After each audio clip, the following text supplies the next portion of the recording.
जय श्री कृष्णा दोस्तों। बोलिए बृहस्पतिदेव भगवान की जय।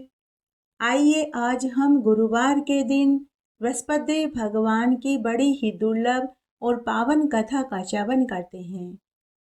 एक बार आप भी मेरे साथ प्रेम से बोलिए, जय हो बृहस्पतिदेव भगवान की जय।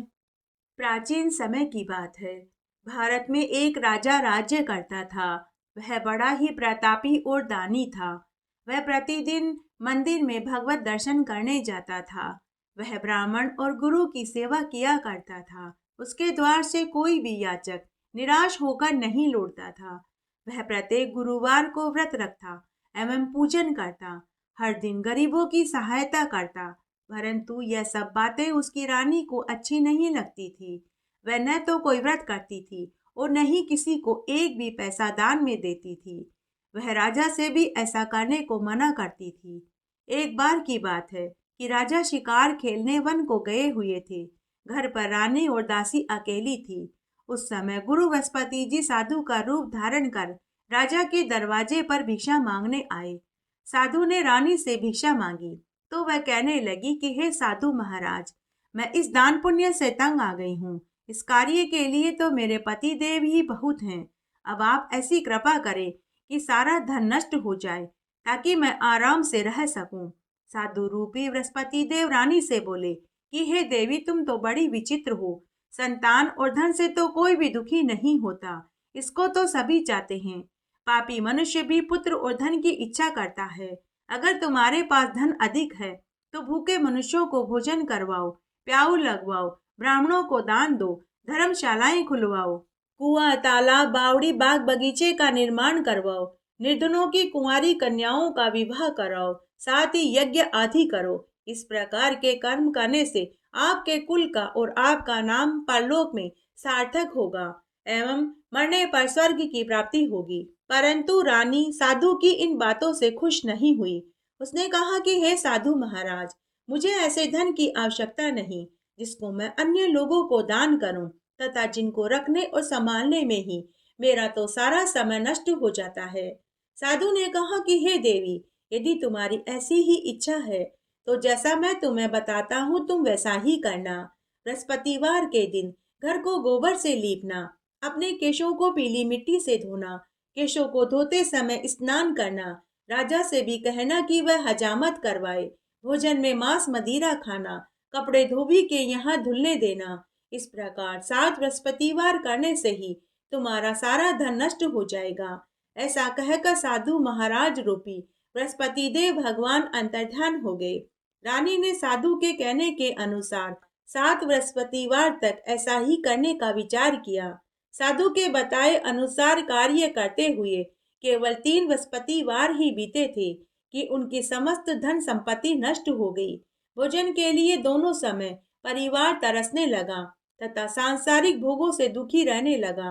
तब वह राजा रानी से कहने लगा कि हे रानी, तुम यहाँ पर रहो, मैं दूसरे देश को जाता हूँ, क्योंकि यहाँ पर मुझे सभी मनुष्य जानते हैं, इसलिए यहाँ कोई कार्य नहीं कर सकता। मैं अब परदेश कमाने जा रहा हूँ, वहाँ कोई काम धंधा करूँगा, शायद हमारे भाग्य बदल जाएं। ऐसा कहकर राजा परदेश चला गया। वह वहाँ जंगल से लकड़ी काट कर लाता, शहर में बेचता। इस तरह जीवन व्यतीत करने लगा। इधर राजा के बिना रानी और दासी दुखी रहने लगी। किसी दिन भोजन मिलता, किसी दिन जल पीकर ही रहना पड़ता था। एक समय रानी और दासी को 7 दिन तक बिना भोजन के रहना पड़ा। तो रानी ने अपनी दासी से कहा कि हे दासी, यहाँ पास ही के नगर में मेरी बड़ी बहन रहती है, वह बड़ी धनवान है, तू उसके पास जा और वहां से 5 सेर बेजर का आटा उधार मांग कर ले आ, जिससे कुछ समय हमारा आसानी से गुजर जाएगा। दासी रानी की बहन के पास गई। रानी की बहन उस समय पूजा कर रही थी। बृहस्पतिवार का दिन था। दासी ने रानी की बहन से कहा कि हे रानी, मुझे आपकी बहन ने भेजा है, मुझे 5 सेर बेजर का आटा दे दो। दासी ने यह बात अनेक बार कही, परंतु रानी की बहन ने कोई उत्तर नहीं दिया, क्योंकि उस समय बृहस्पतिवार की वह कथा सुन रही थी।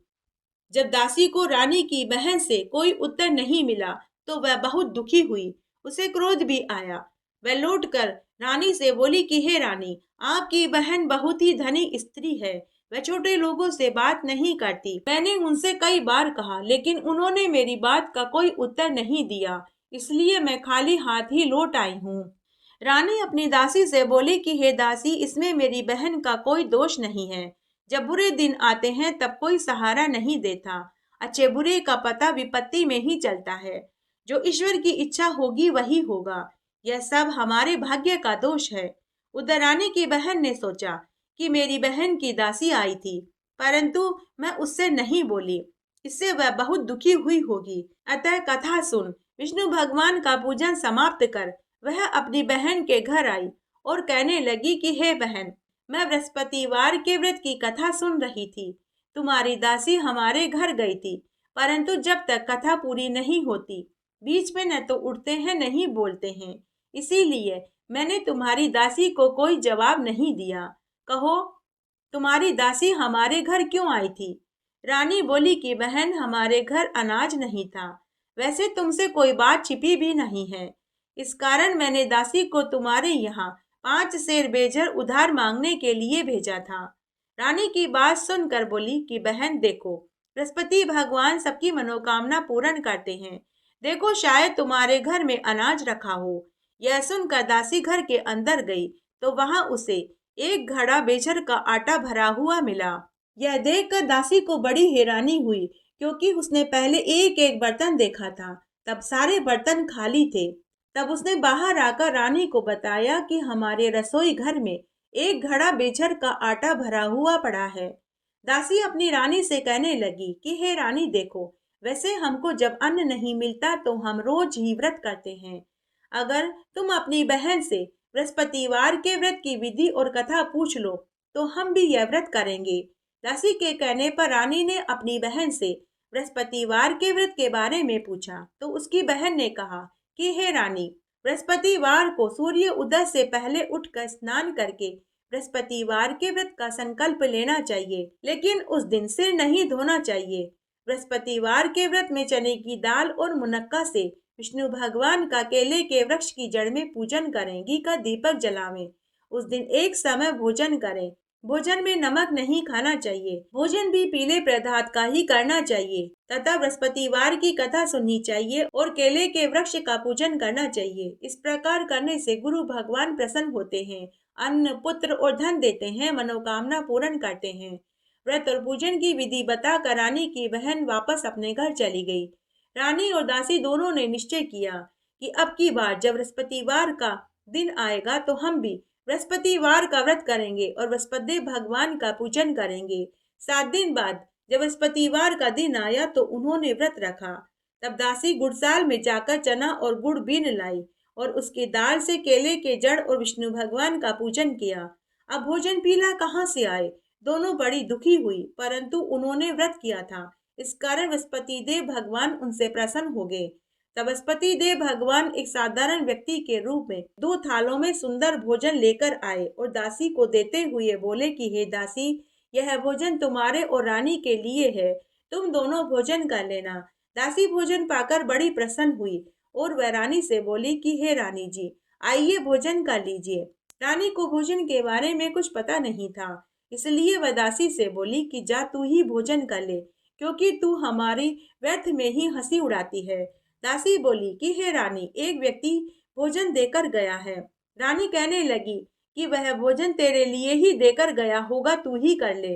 दासी ने कहा कि नहीं रानी, वह व्यक्ति हम दोनों के लिए 2 थालों में पीला स्वादिष्ट भोजन देकर गया है, इसलिए हम दोनों साथ साथ भोजन करेंगे। तब दोनों ने गुरु भगवान को नमस्कार किया और भोजन किया। उसके बाद वे प्रत्येक गुरुवार को गुरु भगवान का व्रत और पूजन करने लगे। बृहस्पति भगवान की कृपा से उनके घर में धन धान्य की वृद्धि हो गई, परंतु धन आते ही रानी पहले की तरह आलस्य करने लगी। तब दासी बोली कि देखो रानी, तुम पहले भी इसी प्रकार आलस्य करती थी। तुम्हें धन को रखने में कष्ट होता था, इसी कारण हमारा सारा धन नष्ट हो गया। अब गुरु भगवान की कृपा से पुनः धन प्राप्त हुआ है तो तुम फिर से आलस्य कर रही हो। बड़ी मुसीबतों के बाद हमने यह धन पाया है, इसलिए हमें दान पुण्य करना चाहिए। तुम भूखे मनुष्यों को भोजन कराओ, प्याऊ लगवाओ, ब्राह्मणों को दान दो, कुआं तालाब बावड़ी का निर्माण करवाओ, मंदिर पाठशाला बनवाकर दान कर दो, कुंवारी कन्याओं का विवाह करवाओ, धन को शुभ कार्य में खर्च करो, जिससे तुम्हारे कुल का यश बढ़ेगा तथा मरने पर स्वर्ग की प्राप्ति होगी और तुम्हारे पितरों को भी प्रसन्नता होगी। दासी की बात मानकर रानी ने इसी प्रकार के कर्म करने आरंभ कर दिए, जिससे उनका काफी यश फैलने लगा। एक दिन रानी और दासी आपस में विचार करने लगी कि न जाने राजा किस दशा में होंगे, उनकी कोई खोज खबर भी नहीं है। गुरु भगवान से उन दोनों ने राजा के लिए प्रार्थना करी। तब भगवान ने उसी रात्रि को राजा को स्वप्न में दर्शन देकर कहा कि हे राजा, उठ, तेरी रानी तुझे याद करती है, अब अपने देश वापस लौट जा। राजा प्रातःकाल उठकर जंगल से लकड़ियां काटकर लाने के लिए जंगल की ओर चल पड़ा। जंगल से गुजरते हुए वह सोचने लगा कि रानी की गलती से उसे कितने दुख भोगने पड़े। राजपाट छोड़कर उसे जंगल में आकर रहना पड़ा। जंगल से लकड़ियां काटकर उन्हें बेचकर गुजारा करना पड़ रहा है। उसी समय उस जंगल में बृहस्पति देव एक साधु का रूप धारण करके राजा के पास आए और बोले कि हे लकड़हारे, तुम इस सुनसान जंगल में किस चिंता में बैठे हो, मुझे बतलाओ। यह सुनकर राजा के नेत्रों में पानी भर आया और साधु की वंदना करते हुए राजा बोला कि हे प्रभु, आप सब कुछ जानते हैं। इतना कहकर राजा ने साधु को अपनी संपूर्ण कहानी सुना दी। महात्मा लोग बड़े दयालु होते हैं। वे राजा से बोले कि हे राजा, तुम्हारी पत्नी ने बृहस्पति देव के प्रति अपराध किया था, जिसके कारण तुम्हारी यह दशा हुई है। अब तुम किसी प्रकार की चिंता मत करो, भगवान तुम्हें पहले से भी अधिक धन देंगे। देखो, तुम्हारी पत्नी ने भी बृहस्पतिवार का व्रत करना शुरू कर दिया है। अब तुम भी बृहस्पतिवार का व्रत करके चने की दाल व गुड़ जल के लोटे में डाल कर केले का पूजन करो, फिर कथा कहो और आरती करो। भगवान तुम्हारी सभी मनोकामनाओं को पूर्ण कर देंगे। साधु को प्रसन्न देखकर राजा बोला कि हे प्रभु, मुझे लकड़ी बेचकर इतना पैसा नहीं मिलता जिससे कि मैं भोजन करने के बाद कुछ बचा सकूं। मैंने रात्रि में अपनी रानी को व्याकुल देखा है। मेरे पास कोई साधन नहीं जिससे समाचार जान सकूं। फिर मैं बृहस्पति देव की क्या कहानी कहूँ, मुझे तो कुछ भी नहीं आता। साधु ने कहा कि हे राजा, तुम किसी बात की चिंता मत करो। बृहस्पतिवार के दिन तुम रोजाना की तरह लकड़ियां लेकर शहर में जाना। उस दिन तुम्हें पहले दिन से दुगना धन प्राप्त होगा, जिससे तुम भली भांति भोजन कर लोगे तथा बृहस्पतिवार के व्रत की पूजा का सामान भी आ जाएगा। और बृहस्पतिवार की कहानी इस प्रकार है, तुम मन लगाकर ध्यान से सुनो। प्राचीन काल में एक बहुत ही निर्धन ब्राह्मण था। उसके कोई संतान नहीं थी।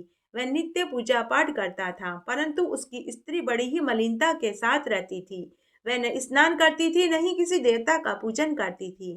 प्रातःकाल उठते ही सबसे पहले वह भोजन करती, बाद में अन्य कोई कार्य करती थी। ब्राह्मण देवता बहुत दुखी रहते थे। उन्होंने अपनी पत्नी को बहुत समझाया, परंतु ब्राह्मण की बात का उसकी पत्नी पर कोई असर नहीं होता था। भगवान की कृपा से ब्राह्मण की स्त्री के कन्या उत्पन्न हुई। वह कन्या अपने पिता के घर में बड़ी होने लगी। वह बालिका प्रातः स्नान करके भगवान विष्णु का जाप करती। वह बचपन से ही बृहस्पतिवार का व्रत भी करने लगी थी। पूजा पाठ समाप्त करके वह स्कूल जाती तो अपनी मुट्ठी में जौ भरकर ले जाती और पाठशाला के मार्ग में डालती जाती। वही जो जब स्वर्ण के हो जाते तो लौटते समय उनको बीन कर घर ले आती थी। एक दिन वह बालिका सूप में उन सोने के जौ को फटक कर साफ कर रही थी कि तभी उसकी माँ ने देख लिया और अपनी बेटी से बोली कि बेटी, सोने के जौ को फटकने के लिए तो सोने का सूप होना चाहिए। दूसरे दिन गुरुवार था। उस कन्या ने पुनः व्रत रखा और बृहस्पति देव भगवान से प्रार्थना करके बोली कि हे प्रभु, यदि मैंने सच्चे मन से आपकी पूजा की हो तो मुझे सोने का सूप दे दो। बृहस्पति देव ने उसकी प्रार्थना स्वीकार कर ली। रोजाना की तरह वह कन्या जौ फैलाती हुई स्कूल चली गई। स्कूल से लौटकर जब वह जौ बीन रही थी तो बृहस्पति देव की कृपा से उसे सोने का सूप मिला। उसे लेकर वह घर आ गई और उससे वह जौ साफ करने लगी, परंतु उसकी माँ का तो वही ढंग रहा। एक दिन की बात है, वह कन्या सोने के सूप में जौ फटक कर साफ कर रही थी। उस समय उस नगर का राजकुमार वहां से होकर गुजरा। इस कन्या के रूप और सोने के सूप में जौ को साफ करते देखकर वह उस कन्या के रूप पर मोहित हो गया। राजमहल आकर उसने अन्न जल का त्याग करके उदास होकर बैठ गया। राजा को जब राजकुमार द्वारा अन्न जल त्यागने का समाचार ज्ञात हुआ तो वह अपने मंत्रियों के साथ अपने पुत्र के पास गया और बोले कि हे बेटा, तुम्हें किस बात का कष्ट है किसी ने अपमान किया है अथवा कोई और कारण हो तो मुझे बताओ, मैं वही करूंगा जिससे तुम्हें प्रसन्नता हो। राजकुमार ने अपने पिता की बात सुनी तो वह बोला कि हे पिताजी, मुझे आपकी कृपा से किसी बात का दुख नहीं है। किसी ने भी मेरा अपमान नहीं किया है, परंतु मैं उस लड़की के साथ विवाह करना चाहता हूँ जो सोने के सूप में सोने के जो साफ कर रही थी। यह सुनकर राजा आश्चर्य में पड़ गया। राजा बोले कि हे बेटा, इस तरह की कन्या का पता तुम ही लगाओ, मैं उसके साथ तुम्हारा विवाह अवश्य करवा दूंगा। राजकुमार ने राजा को उस लड़की के घर का पता बतला दिया। मंत्री उस लड़की के घर गया और राजा का आदेश ब्राह्मण को सुनाया। कुछ दिनों के बाद ब्राह्मण की कन्या का विवाह राजकुमार के साथ संपन्न हो गया।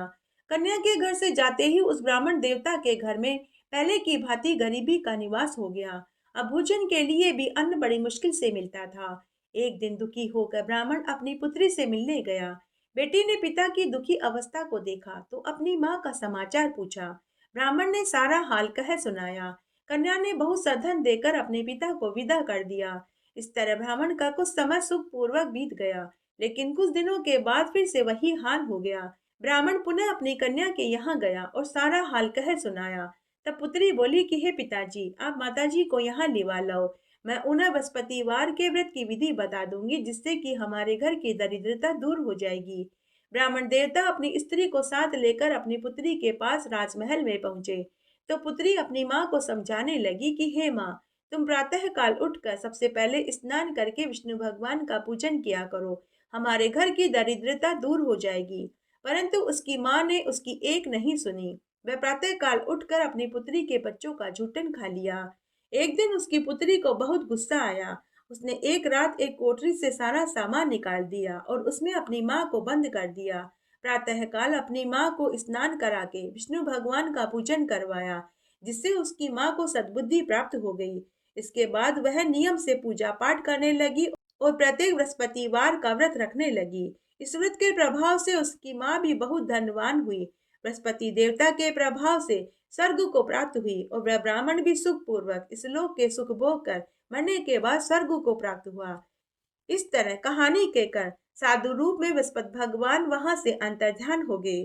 धीरे धीरे समय व्यतीत होने लगा और फिर बृहस्पतिवार का दिन आया। राजा जंगल से लकड़ी काट कर शहर में बेचने गया। उस दिन उसे पहले दिनों से दुगना धन मिला। राजा ने चना गुड़ आदि लाकर बृहस्पतिवार का व्रत किया। उस दिन से उसके सभी क्लेश दूर हो गए। परंतु जब अगला गुरुवार का दिन आया तो वह बृहस्पतिवार का व्रत करना भूल गया। इस कारण बृहस्पति भगवान नाराज हो गए। उस दिन उस नगर के राजा ने विशाल यज्ञ का आयोजन किया तथा अपने राज्य में ये घोषणा करवा दी कि कोई भी मनुष्य अपने घर में भोजन न बनावे और न ही आग जलावे। समस्त लोग मेरे यहाँ भोजन करने आए। इस आज्ञा को जो नहीं मानेगा मैं उसे फांसी की सजा सुना दूंगा। राजा की आज्ञा अनुसार राज्य के सभी लोग राजा के भोज में सम्मिलित हुए, लेकिन लकड़हारा कुछ देर से पहुंचा, इसलिए राजा उसको अपने साथ महल में ले आया। जब राजा लकड़हारे को भोजन करा रहे थे तो रानी की दृष्टि उस कुटी पर पड़ी जिस पर उसका 1.25 करोड़ का हार लटका हुआ था। उसे हार कुटी पर लटका हुआ दिखाई नहीं दिया तो रानी को निश्चय हो गया कि मेरा हार इसी लकड़हारे ने चुराया है। उसी समय सैनिक बुला करके उसको जेल में डलवा दिया गया। जब लकड़हारा जेल खाने में चला गया तो बहुत दुखी होकर विचार करने लगा कि न जाने कौन से पूर्व जन्म के कर्म से मुझे यह दुख प्राप्त हुआ है। उसी साधु को याद करने लगा जो जंगल में मिला था। तत्काल बृहस्पति देव साधु के रूप में प्रकट हो गए और उसकी दशा को देखकर कहने लगे कि अरे मूर्ख, तूने बृहस्पतिवार का व्रत नहीं किया और न ही बृहस्पति देव की पूजा करी, इसी कारण तुझे दुख प्राप्त हुआ है। अब तू चिंता मत कर, बृहस्पतिवार के दिन जेल खाने के दरवाजे पर तुझे 4 पैसे पड़े मिलेंगे, उनसे तू बृहस्पति देव का पूजन करना, व्रत करना, तेरे सारे कष्ट दूर हो जाएंगे। अगले बृहस्पतिवार को उसे जेलखाने के दरवाजे पर 4 पैसे पड़े मिले। राजा ने पूजा का सामान मंगवा कर के कथा कही और प्रसाद बांटा और व्रत रखा। उसी रात्रि को बृहस्पति देव ने उस नगर के राजा को सपने में दर्शन देकर कहा कि हे राजा, तूने जिस आदमी को जेलखाने में बंद किया है वह निर्दोष है, वह भी एक नगर का राजा है, उसे छोड़ देना। रानी का हार उसी कुटी पर लटका हुआ है। अगर तूने ऐसा नहीं किया तो मैं तेरे राज्य को नष्ट कर दूंगा। दूसरे दिन प्रातःकाल जब राजा सोकर उठा और कुटी पर हार टंगा देखा तो लकड़हारे को बुलाकर के क्षमा मांगी और राजा के योग्य सुंदर वस्त्र आभूषण भेंट करके उसे विदा कर दिया। गुरुदेव की आज्ञा अनुसार राजा अपने नगर को चल दिया। राजा जब नगर के निकट पहुंचा तो उसे बड़ा आश्चर्य हुआ। नगर में पहले से भी अधिक बाग, तालाब, कुएं, धर्मशाला, मंदिर आदि बने हुए थे। राजा ने नगर के लोगों से पूछा कि ये किसके बाग और धर्मशाला हैं। नगर के लोग कहने लगे कि यह सब रानी और दासी ने बनवाए हैं। राजा को यह सुनकर आश्चर्य हुआ और गुस्सा भी आया। जब रानी को पता चला कि राजा आ रहे हैं तो उसने अपनी दासी से कहा कि हे दासी, देख, राजा हमको कितनी बुरी हालत में छोड़ कर के गए थे। वे हमारी ऐसी हालत देख कर लौट न जाए, इसलिए तू दरवाजे पर खड़ी हो जा। रानी की आज्ञा अनुसार दासी दरवाजे पर खड़ी हो गई। जब राजा आए तो वह उन्हें अपने साथ महल में लिवा लाई। तब राजा ने क्रोध करके अपनी तलवार निकाली और रानी से पूछने लगे कि हे रानी, बताओ, यह धन तुम्हें कैसे प्राप्त हुआ। तब रानी ने कहा कि हे स्वामी, हमें यह सब धन बृहस्पतिवार के व्रत के प्रभाव से प्राप्त हुआ है। राजा ने निश्चय किया कि 7 रोज बाद तो सभी बृहस्पति देव भगवान का पूजन करते हैं, परंतु मैं रोजाने दिन में 3 बार कहानी कहा करूंगा और रोज व्रत किया करूंगा। अब राजा के दुपट्टे में हर समय चने की दाल और गुड़ बंधा रहता था। अब राजा दिन में कहानी कहता और सुनता था। तब एक रोज राजा ने विचार किया कि चलो बहन के यहाँ हो आए। इस तरह का निश्चय करके राजा घोड़े पर सवार होकर अपने बहन के नगर की ओर चल दिया। मार्ग में उसने देखा कि कुछ आदमी एक मुर्दे को लिए जा रहे हैं।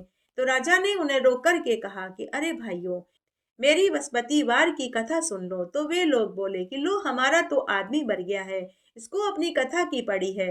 परंतु कुछ आदमी बोले कि चलो हम इसकी कथा सुन लेते हैं, इसमें बिगड़ भी क्या जाएगा। राजा ने दाल निकाली और कथा कहनी शुरू करी।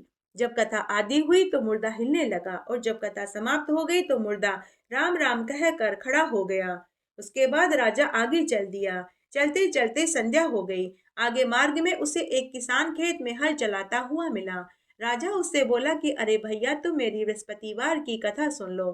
किसान बोला कि जब तक मैं तेरी कथा सुनूंगा तब तक मैं 4 खेत जोत लूंगा। जा तू अपनी कथा किसी और को सुनाना।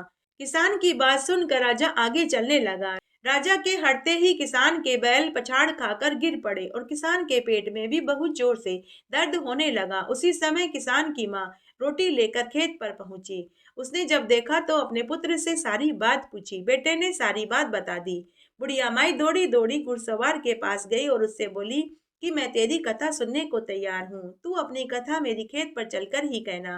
राजा ने लौटकर बुढ़िया के खेत पर जाकर कथा कही, जिसके सुनते ही किसान के बैल खड़े हो गए और किसान के पेट का दर्द भी ठीक हो गया।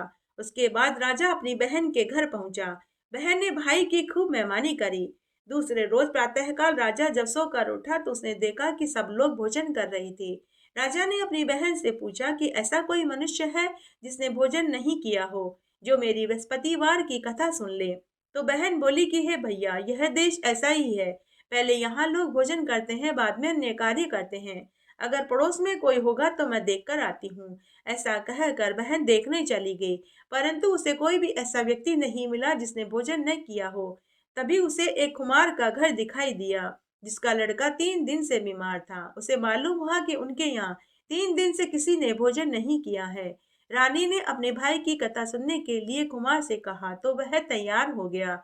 राजा ने कुमार के घर जाकर बृहस्पतिवार की कथा कही, जिसको सुनकर कुमार का लड़का एकदम से ठीक हो गया। अब तो राजा की प्रशंसा होने लगी। एक दिन राजा ने अपनी बहन से कहा कि बहन, मैं अपने घर को जा रहा हूँ, तुम भी मेरे साथ चलने को तैयार हो जाओ।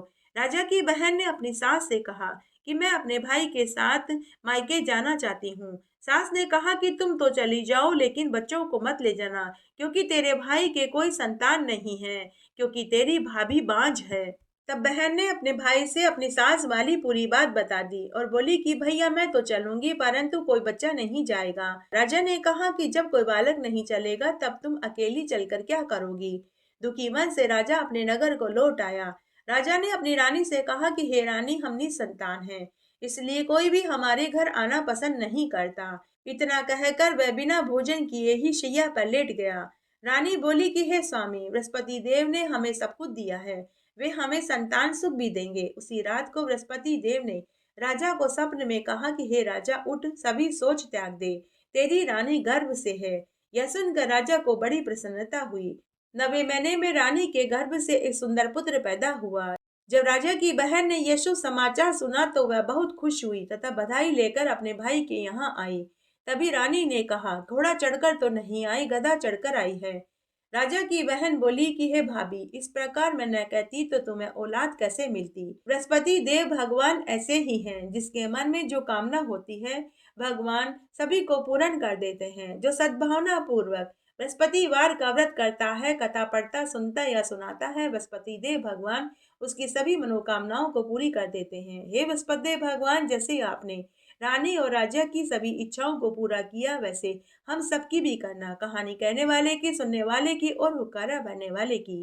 आइए अब हम बृहस्पति देव भगवान की आरती सुनते हैं। जय बृहस्पति देवा स्वामी, जय बृहस्पति देवा, छिन छिन भोग लगाऊं कदली फल मेवा। ओम जय बृहस्पति देवा, तुम पूर्ण परमात्मा, तुम अंतर्यामी स्वामी, तुम अंतर्यामी। जगत पिता जगदीश्वर, तुम सबके स्वामी। ओम जय बृहस्पति देवा, चरणामृत निज निर्मल, सब पातक हरता स्वामी, सब पातक हरता। सकल मनोरथ दायक, कृपा करो भरता। ओम जय बृहस्पति देवा, तन मन धन अर्पण कर, जो जन शरण पड़े स्वामी, जो जन शरण पड़े। प्रभु प्रकट तब होकर, आकर द्वार खड़े। ओम जय बृहस्पति देवा, दीन दयाल दयानिधि, भक्तन हितकारी स्वामी, भक्तन हितकारी।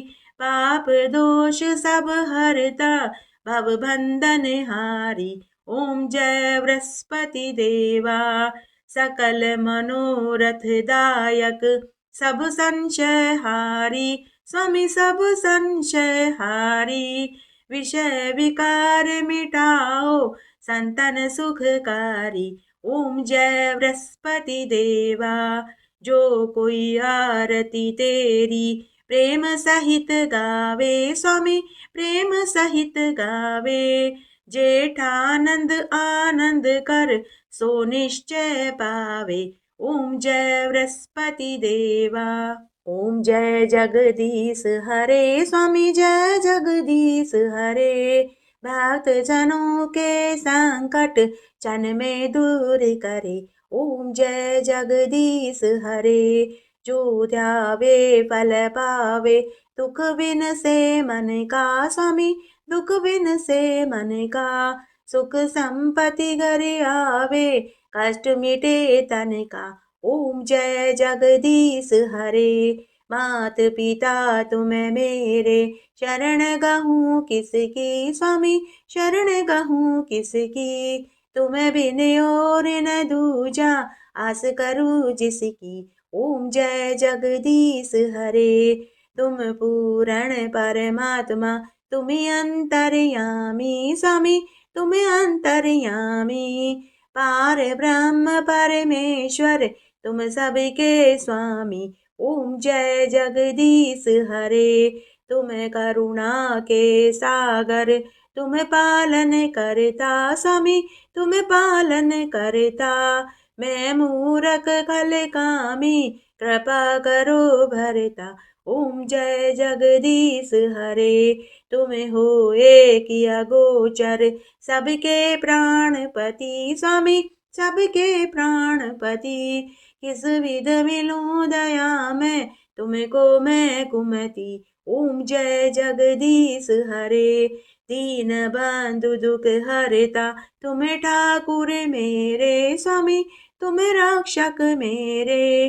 अपने हाथ उठाओ, द्वार बड़ा तेरे। ओम जय जगदीश हरे, विषय विकार मिटाओ, पाप हरो देवा स्वामी, पाप हरो देवा। श्रद्धा भक्ति बढ़ाओ, संतान की सेवा। ओम जय जगदीश हरे, तन मन धन सब कुछ है तेरा, स्वामी सब कुछ है तेरा। तेरा तुझको अर्पण क्या लागे मेरा, ओम जय जगदीश हरे। ओम जय जगदीश हरे, स्वामी जय जगदीश हरे। भक्त जनों के संकट क्षण में दूर करे, ओम जय जगदीश हरे। बोलिए बृहस्पतिदेव भगवान की जय। इस तरह आज हमने गुरुवार के दिन बृहस्पतिवार की संपूर्ण व्रत कथा सुनी, साथ ही हमने बृहस्पतिदेव भगवान और जगदीश भगवान की आरती सुनी। आशा करती हूँ आपको इस कथा और आरती को सुनने का संपूर्ण फल प्राप्त होगा। मेरे साथ बने रहने के लिए आपका धन्यवाद। आगे आने वाली कथा कहानी के लिए भी आप इसी तरह मेरे साथ बने रहें। धन्यवाद।